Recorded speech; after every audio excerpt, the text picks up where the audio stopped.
Did you know that your diaphragm has a direct connection and influences the position and tightness of your psoas muscle? Your diaphragm and psoas share a fascial connection through what we call the deep front line. This line runs through your tongue, through your chest into your diaphragm and also down into your hips, and it finally ends at your feet. And this fascial connection is really important because, as we're aware, everything within the body is so connected. So tightness and pulling in one area of this fascial line can influence and create tightness in other areas. The most common way that the diaphragm is going to influence the psoas is that the diaphragm is in this relatively contracted, tensed state. So that is going to create pulling in that fascial line. And that pulling is being influenced like this. Every time we inhale, the diaphragm should contract and it should descend. Every time we exhale, it should relax and it should ascend. Now, people that have a tensed diaphragm typically have a diaphragm that's stuck in a position of relative inhalation.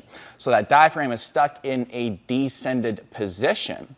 And so what that's doing is that's elevating the front ribs and pulling the low ribs into what we call an inhaled state, more of an externally rotated state. So these are people that have lower ribs that poke out. If you see them without their shirt or just from this part of their rib cage down, they're poking out like this.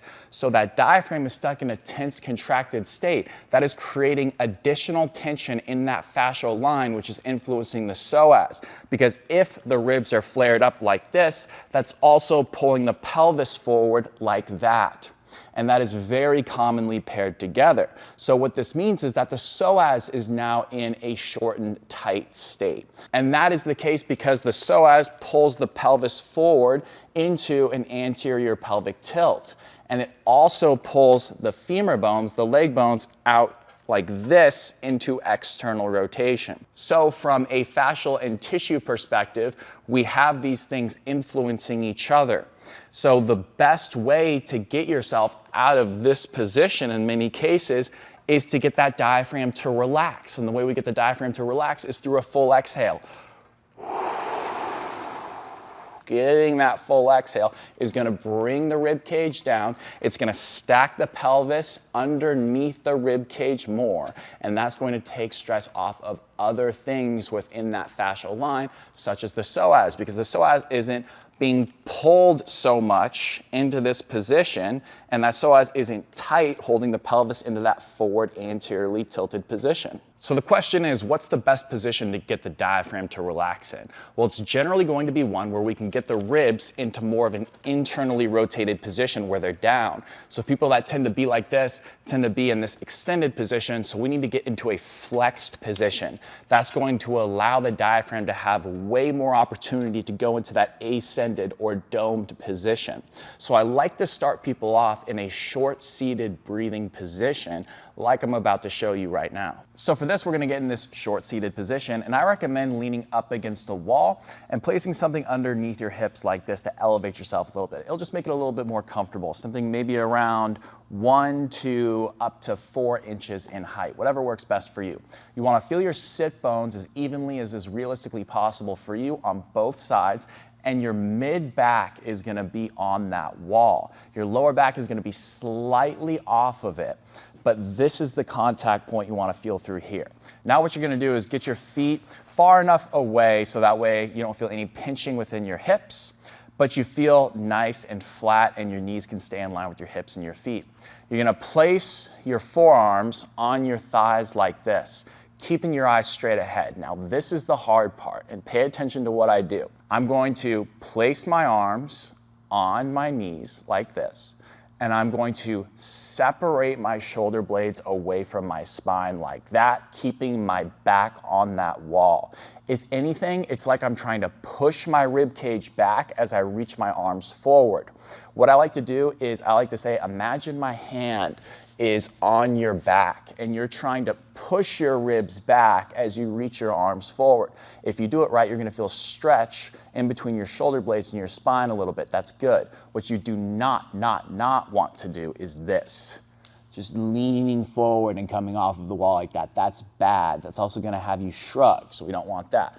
Eyes straight ahead, reach, and just sit in this position. Now fully exhale. That is the #1 key to get that diaphragm in a better position. Fully exhale through your mouth as if you're sighing the air out, as if you're disappointed in someone.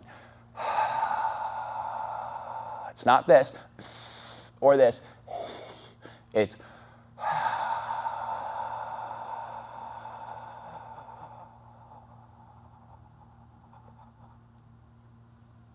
literally that long. And then pause after that full exhale, because you should feel a little bit of ab tension, specifically in your side abs. You're going to close your mouth and pause for a second or two, and then very gently but fully inhale through your nose, maintaining that side ab tension. So a full breath cycle looks like this.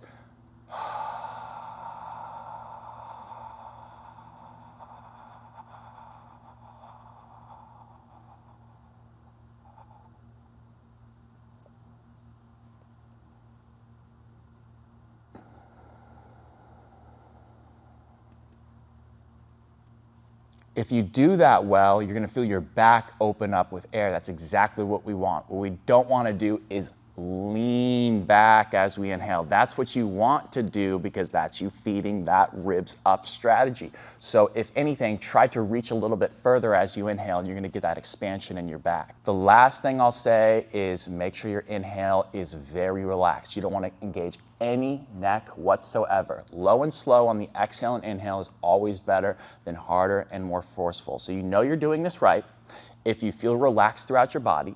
You feel that reach and the shoulder blades separating away from the spine. You feel the abs on the exhale, and you feel some back expansion with no neck on the inhale. In addition to these exercises, I recommend that you check out my beginner body restoration program if your goal is to relax your hip flexors, improve your posture, and also how you feel on a day-to-day basis. You can even individualize this program to your own asymmetries and imbalances. So if you're curious to learn more, check it out down below in the description. So that exercise was for the diaphragm specifically, to get it in a better position so it can relax, and by extension the psoas to relax. Now we need to pick an exercise that is going to also allow us to get the diaphragm in a better position, but also for the psoas to be in a relatively lengthened position. So remember, the psoas pulls the pelvis forward and also turns the femur bones out like this. So what we need to do is get the pelvis tilted more back, but also getting the femur bones to rotate in like this. Now for this next one, you want to get far enough away from the wall, laying on your back, so that way your shins can stay nice and parallel with the ground. You have your feet hip width apart, toes pointing straight up at the ceiling.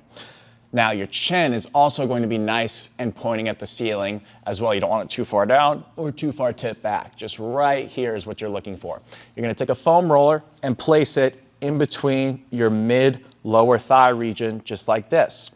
Now, all you're gonna do is feel on the wall the foot contacts of your inner heel, the base of your big toe right here, and the base of your little toe right here. And you're gonna feel that pressure evenly through all of those points of contact.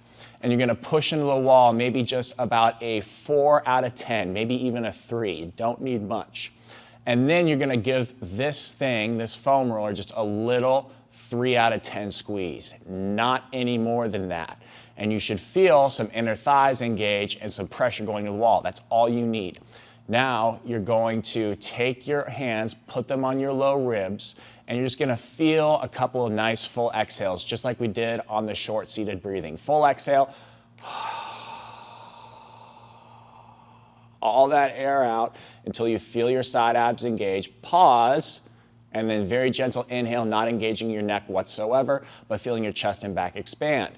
Once you get good at this, you can start to add a little bit of a lower reaching angle right here, feeling your shoulders separate away from your spine, but without your head lifting off the ground like that, or your sternum depressing too much. So a full breath cycle looks like this.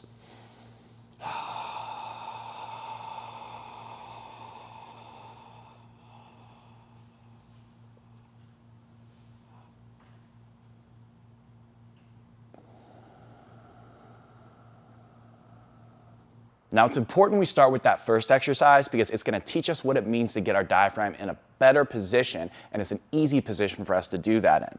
The second exercise I recommend doing after that. So I recommend doing both back to back, like I mentioned, for about 2 to 3 sets of about 5 to 10 slow breath cycles. If you guys enjoyed this video, please leave a like and a comment saying how it worked for you, and I will see you in the next one.